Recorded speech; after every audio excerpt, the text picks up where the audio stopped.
Hibernation Station. Hibernation Station. Hibernation Station. Hibernation Station.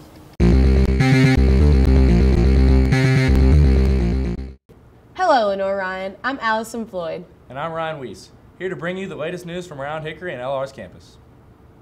Here at LR, students have a wide range of living options available to them based on what best fits their personal needs.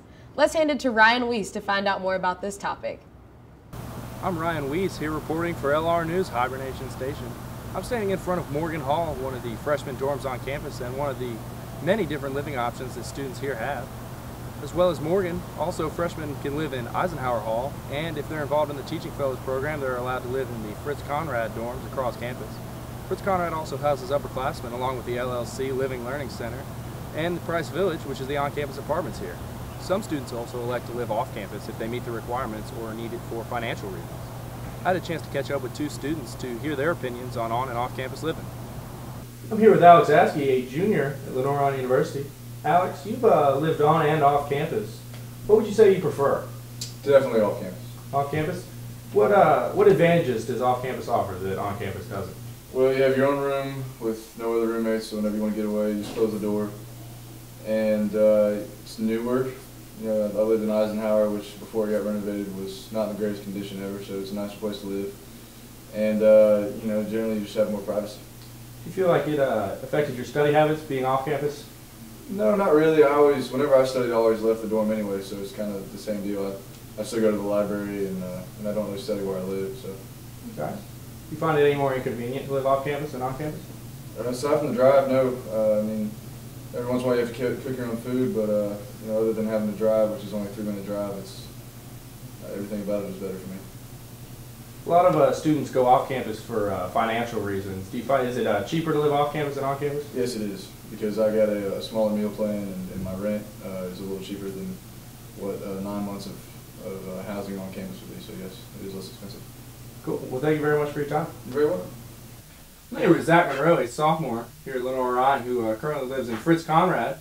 Zach, what do you think is your favorite thing about living on campus? Well, Ryan, if I had to say, my favorite thing about living on campus is that I'm very close to my classes. I only have to wake up about 10 minutes before class to get there on time. Okay. Do you think there are any conveniences of living on campus as opposed to off campus? Yeah, I probably would say there's a few conveniences. The time being one thing. I only have to wake up a few minutes early. That's nice, and I'm closer to food. If I want food, I can go get it. It's more convenient that way. Okay. Last year you lived in Eisenhower Hall, and this year you're in Fritz Conrad. Which one would you say that you prefer? That's correct. I did live in Ike last year. I would say that I like Fritz Conrad just a little bit better. It's a little nicer, it's a little newer, but they did redo Ike's. I don't know, it's kind of a toss-up. But Fritz Conrad, it's a little closer. It's more convenient for me. Okay. And given the chance, do you think you would rather live off campus next year if given the opportunity? It's a great question. Yes, I think I would like to live off campus. It just seems like I'd have a little more freedom to do what I want, when I want, and I wouldn't be at the mercy of my roommate for a lot of things. I could study easier, and I could be able to go to bed at a more reasonable hour, that sort of thing. You know what I'm talking about? I hear you. I hear you. Thank you very much for your time. We really appreciate it. Yes, sir. So there you have it. For LR News and Hibernation Station, I'm Ryan Weiss. Back to you guys. With exams right around the corner, there are many steps that you need to take to remain relaxed during this stressful period. Caitlin Burton is here interviewing multiple students around campus to see how they remain calm during exam time. Oh yeah, it's that time. Exams. Not sleeping, hours in the library, and a time where your social life goes down the drain. I'm here in the library to discuss with a couple students and see how they cope with stress during exam time. Do you get stressed out during exams? No, not too bad. Well, how do you deal with exam time? Like, what do you do to help you stay relaxed? To stay relaxed. A few drinks, maybe some video games, hit the gym. I don't know. There's a couple of different things that help. Do you study by yourself or in big groups? Big groups, definitely big groups night before. Kind of helps me jam it in my brain. Okay, thank you. Good luck. From your experience, how do you deal with students who get stressed out about exams? The best way to deal with students who are stressed out about exams is I have a saying that I use with students which says, adequate preparation relieves test anxiety. And what I mean by that is most students will believe they have test anxiety, which of course they develop because they prepare for exams, they believe they prepared adequately, they take the test, and then they don't do well. And then they repeat that process over and over again, which of course anyone who fails at something becomes anxious. Right. So what I generally tell students to do is they have to be a successful learner, you have to have a couple of things. One, you have to have an idea of the learning outcomes that your professor is looking for. So a general working idea of what I'm supposed to get out of what I'm doing. And then you have to be able to know how to use the tools to create that particular thing. So if you're reading a textbook, if you're going to be taking exams, then you'll need to know how to read the textbook, summarize the key information out of it, study it on your notes, and then to be able to pull out the same types of information that your professors are doing. And so when you talk about the learning outcome, when students understand the types of outcomes that their professors are seeking, that generally makes them have to adjust the amount of time they put into it, into studying, when they study, and how they gauge whether or not they've learned the material. And that's generally the process that students have to go through before they can be successful in college. Okay, thank you. Do you normally stress during exam time? Yeah. How do you deal with that? Might have a few drinks, go for a run, work out. Okay. Do you normally like studying in big groups or by yourself? Usually study by myself. Does it help you learn better? Yeah, I focus more. Okay, well, good luck. Thank you. Do you get stressed during exam time? A little bit, yeah. What do you do to cope with that? Normally I'll go run, or I'll sleep, or hang out with friends. Do you normally like study in big groups, or do you like studying by yourself? I usually like studying by myself because I get distracted in big groups. Right. Okay, well, good luck. Thanks. Well, you heard it first from your own LR students. Good luck on exams. Don't stress about it. Make sure you get some sleep, and don't worry. It's only a test. Caitlin Burton, LR News. The Lenoir-Rhyne Bears football season is over, but not after winning the South Atlantic Conference. It is the Bears' first conference championship since 1994. A couple of reasons that helped the Bears win the conference were an undefeated record at home, along with tons of support from the fans. Here's Jimmy Hilton with this story. I'm standing on the field at Moret Stadium where the LR Bears have just finished off their season this year with a 7-3 record and, more importantly, South Atlantic Conference champions this year. One of the big keys to the conference title this year was an undefeated record at home with beating strong conference opponents Carson Newman and Wingate. And also for keys for the LR Bears at their home season was the support of their fans. This year the Bears averaged around 7,000 fans this year to each game with an 8,000 seating capability, which, doing the math, you're averaging almost close to a sellout. Let's go ahead and talk to one special fan, Michael Meilinger, who is the equipment manager for the LR Bears, to talk about not only how the team did this season, but what's looking ahead for them next season. Mike Meilinger, LR student, asking him a couple questions. What's going on, Mike? First off, the team won the South Atlantic Conference this season. How exciting has that been around campus and everywhere? It's been really exciting this year. I'm an equipment manager for the team, so I get to experience it firsthand. Whenever they won, after they had a winning season, that locker room was something else. They were really excited. I was afraid to go in there to get stuff out of the locker room. Mike, one of the big factors that helped them win conference year was having an undefeated 4-0 record at home, beating strong conference opponents Wingate and Carson Newman. How big were those to the whole stadium? Those games were extremely important. I have to say the Carson Newman game, beating them 2 years in a row, especially at home this year, was really exciting. I don't know, it was something else to see how exciting the guys were and the coach himself. He had a few doubts going into the games, but at the end, there was no doubt who showed up and who won, especially at the Mars Hill game, which I wish it wasn't home.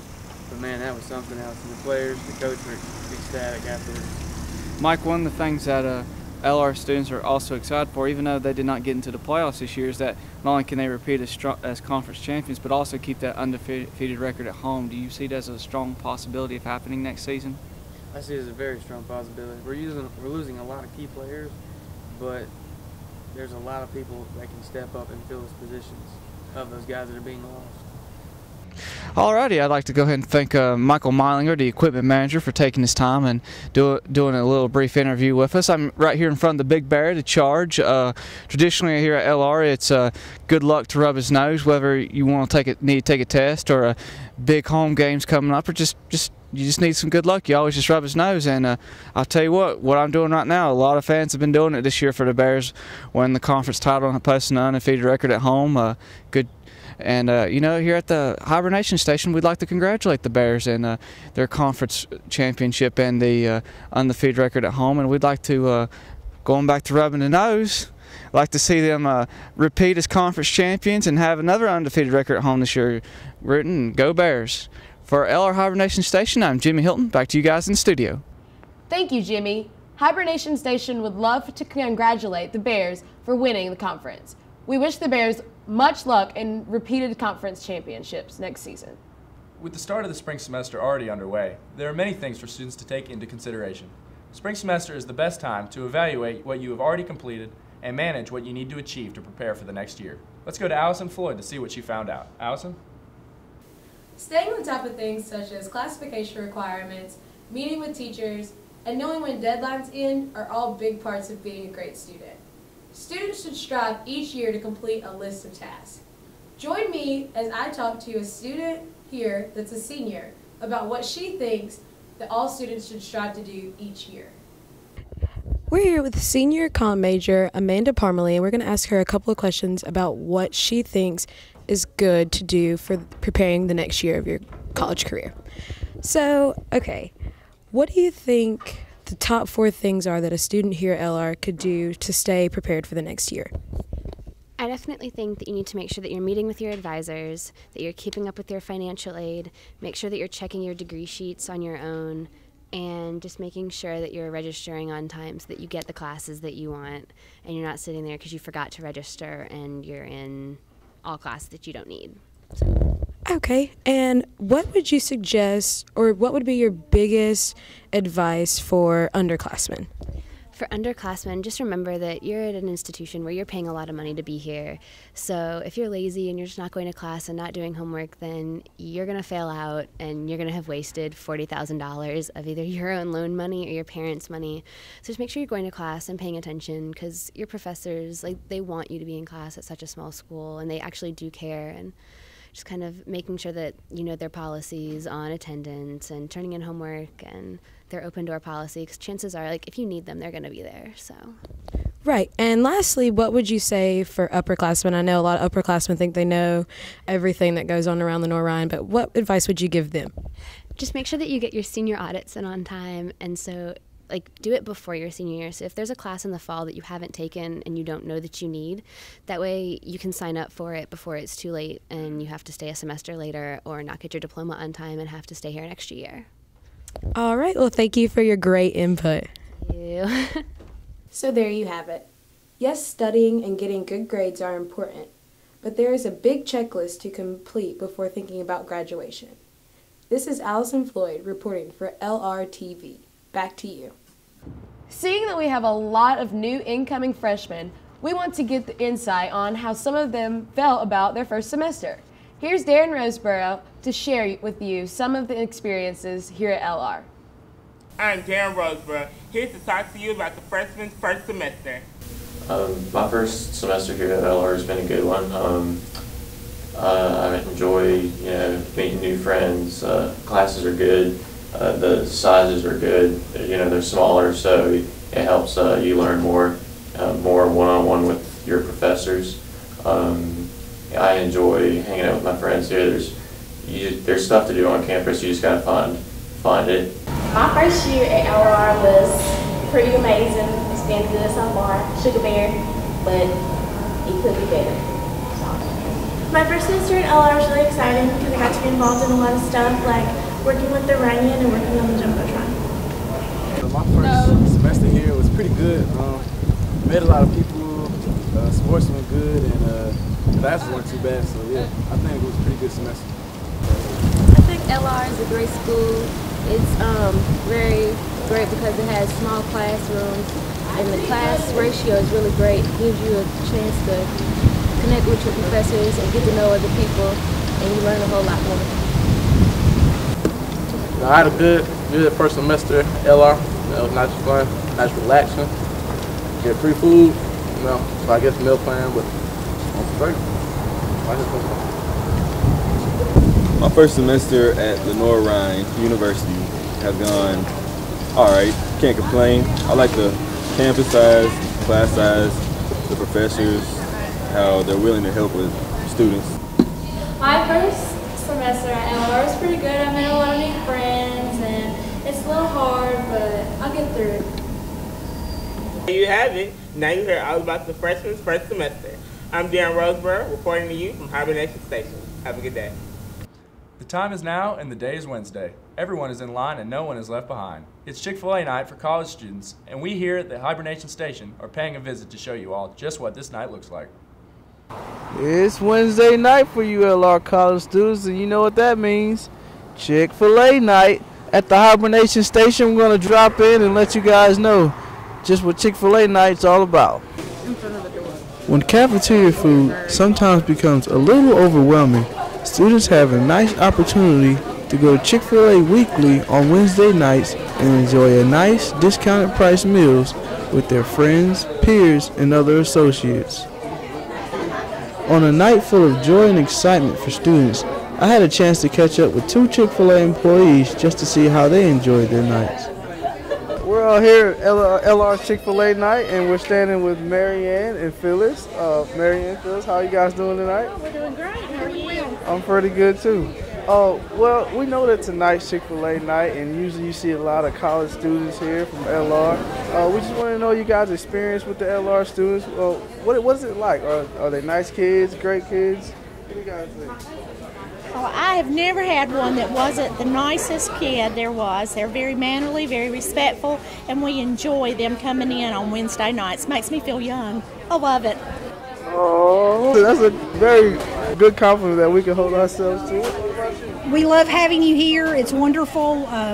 Always very nice, very respectful. We know a lot of you by name, and it just doesn't seem right when you're on break. It seems weird. We miss seeing you, so we're always glad to have you. We're glad to be here. You know, Chick-fil-A is a place that we can all get together and socialize and have a great meal. I mean, I'm sure you guys know like what that means to a college student. So is this tonight usually one of your most busiest nights? Yes. Mm-hmm. Yes. Most definitely. Very busy. Usually every table's full of Lenoir-Rhyne kids, and y'all seem to enjoy socializing and staying and enjoying yourselves, and we enjoy having you. Yeah, exactly. We love having you here. Yes. And we've made some really good friends, and I like that. Well, that is great news to know. Well, just to wrap it up, we thank you for allowing us to have this opportunity, and we will continue to be back. See you guys around. Thank you so much. You have a good one. This has been another great night at Chick-fil-A, and we at the Hibernation Station would like to thank Marianne and Phyllis for having a couple words with us. Karan, Boston, back to you guys. In these days when television and iPod docks for the car are more popular, the radio has been put out on the back burner for audio listeners. However, here at LR, the radio station is thriving. With more shows than it has had in the past, there is still more room to grow. Most importantly, students at LR have been listening. Let's go to Randolph Carroll to learn more. Hello, this is Randolph Carroll, coming to you from Lenoir-Rhyne's radio station atop the 3rd floor of Pete Monroe. Here, at any point in the day, from 7 o'clock in the morning to 9 o'clock at night, you can see LR students from any background or any major broadcasting live over 99.3 WLRZ, Blair. So as you can see here, students are allowed to have any kind of show they want, whether it be politics, sports, or just gossip. And the good news is there's plenty of open time slots left, so anyone, including you, could have their own radio show at Lenoir-Rhyne University. This is Randolph Carroll coming to you, 3rd floor P.E. Monroe, Lenoir-Rhyne radio station. Back to you guys at Hibernation Station.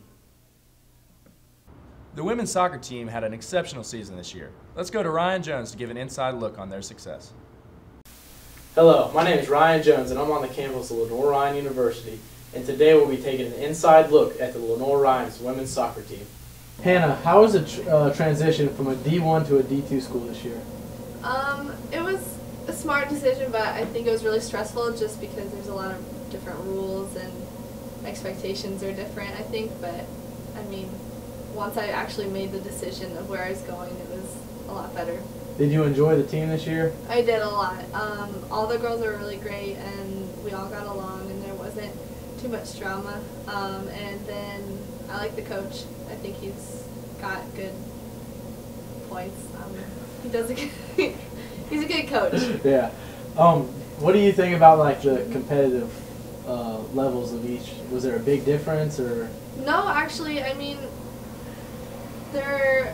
when we're out practicing and during games, it felt like the exact same as up at D1. I mean, we all wanted to win just as bad, and we trained hard, and the hours are about the same in the fall too. We're always practicing and with each other and stuff. All right, well, thank you for your time. Caitlin, tell me about the season you guys had this year. Season went really well. We were regular season conference champs. We went undefeated in the regular season, and I don't think anyone's ever done that before. So we were really happy about that. And we made it to the NCAA tournament and made it to the Sweet 16. And we made it to the Sweet 16 last year, so it's hard to do well 2 years in a row, and I think we did really well. Explain the emotions that went into the winning streak you guys had. Was you guys just felt like you could beat everyone at any time, or? Yeah, I think we had this. Skilly, go away. I think we had this kind of mentality where, like, we couldn't lose, and like winning was always what we had to do. Losing wasn't really an option. We felt like when we played teams, like, we were supposed to beat them, so winning was just expected almost. Does your coach push you during the off season hard? Do you think that reflects to on the field? Off season, like spring season? Yeah. We work out a lot. Like, we have 6 a.m.s and we have weights and running. Yeah. And we don't really get to play that much, so it's just a lot of working out and getting fit for the next season. A lot of focus on preparation for the next season. All right, well, I appreciate your time. Thank you. Thanks. There you have it, folks. The Bears finished their season 17-3 and made it to the second consecutive Sweet 16, and also won 16 games in a row this season, which is a school record. There you have it. Signing off, Brian Jones. When you think of music, what is the first thing that comes to mind? Most of the time, you think about the feeling that it gives you. Lenoir-Rhyne has 4 different choirs that help set the mood and uplift the spirits of others. Here is Hibernation Station reporter Asia Wilson to give you more details. I'm Asia Wilson, bringing to you all-access information for Lenoir-Rhyne choirs. It might be quite surprising that LR has 4 different choirs this year. Now, is there something wrong with being different? No, not at all. LR choirs prove this with their different and unique sounds. So let's take a look into the life of choir members. I'm sitting here with director of 3 of the choirs here at LR, Mr. Paul Weber.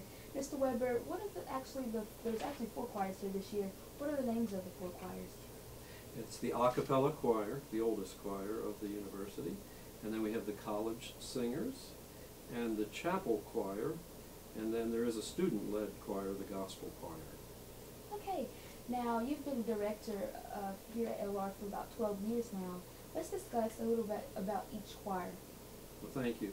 The a cappella choir is the university's oldest choir, as I said. It's about 75 years old, and it's the largest of the choirs. It's the choir that has toured, so we take a spring tour every year, and every 4th year we go abroad. So this past year we went to Poland and Germany and the Czech Republic. So it's a wonderful opportunity for students to be able to sing for audiences here and abroad. Okay. And then next up is the college singers. The college singers, now that's composed of members of the a cappella choir, but it's a small group. So they sing everything from vocal jazz to madrigals to contemporary songs. And this year's college singers has 11 members in it. And they just love to sing together and perform for schools as well as in our concerts. And the last choir is the smallest choir here at LR? Yes, it does fluctuate from time to time. So it goes anywhere from 12 to, we've had up to 20, and that's the chapel choir. Anyone can join the chapel choir. There's no audition for that. And any faculty member or staff member can also be part of the chapel choir. And of course, as it infers, the chapel choir sings for about 7 chapel services on Wednesdays during each semester. Wow. Now, I know this past May, it marked the 75th anniversary for the a cappella choir. What are some of the events that you guys had to help celebrate the 75th anniversary, or what are some of the upcoming events you guys will be hosting? Well, the big event happened last May, and it was a choir reunion. We had alumni back, choir alumni, about 130, join the 40 voices of the a cappella choir in a great concert and festival that happened in May at First Baptist Church here in Hickory. And part of that was the commissioning of this history of the choir with a voice of singing by our university historian, Jeff Norris. And every member who came back to that celebration got a copy of the history. You know, I'm only the 3rd faculty member in the choir's 75-year history. Wow. So each conductor has spent a lot of years conducting the choir, and that's why it's a privilege for me to be part of it. We also have made a CD of that reunion, and that's something that people can share and enjoy as they hear that. And then this year, we'll carry that news of our choir to all of our audiences. And the most important thing for us coming up are the Christmas programs that will happen on Saturday, December 3rd, and then Monday and Tuesday night, December 5th and 6th at St. Andrew's Lutheran Church. All of our ensembles will be joined by our handbell ensemble and brass ensemble as we sing Christmas music and lead the people in song and carols and so forth. And the end of that program is a beautiful candle lighting sequence where all the choir members hold lit candles and sing in the dark with the Christmas tree lit. So it's quite lovely, quite beautiful. That sounds great. Thank you, Mr. Weber, for your time. I hope the best for the rest of your year, the upcoming events. Thank you so much. Well, there you have it, folks. 4 different choirs with 4 different harmonies. I'm Asia Wilson, reporting to you live, LR Music Building, from your LR Hibernation Station. Back to you in the studios.